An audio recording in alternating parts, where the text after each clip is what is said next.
Avtotime'dan uzoqlashmadingizmi? Yangilik bo'ladi deganmidim. Mujik отвечает за свои слова. E'tiboringiz markazida Leap Motor C16 2025-yilda ishlab chiqarilgan 2026 restyling. Nodisingda ishlarim sara qorinni och bo'lsam sotmadi g'urur bilan. Menda mashinamda hozir shunaqasi moda degan qo'shiq aynan shu mashinaga tegishli. 5,5 ming dollardan oshiq pul sarf qilingan. Navorotlarni birma-bir sanab o'taman. Mashinamizni chiroyiga chiroq qo'shitgan 3 ta yetti bo'libdimi?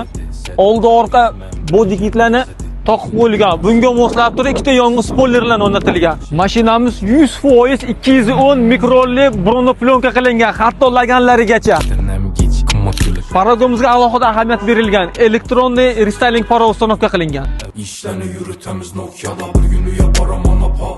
Ushbu gibrid avtomobilimiz 280 zapas xodi bor. Monitorlarimizga Google va YouTube proshibka qilib qo'yilgan. Hatto zapasnoy ключga ega. Kapitanskiy sidenyalarimiz oldiga, orqaga va chapga o'ngga surilish imkoniyati bor. Bu imkoniyatni asosiy monitordan boshqarsangiz ham bo'ladi. Ushbu mashinamizning narxi 33 ming dollar. Agarda sizda 15 ming, 16 ming dollar pulingiz bo'ladigan bo'lsa, xavotirga o'rin yo'q. Nasiya savdo va barter ham mavjud.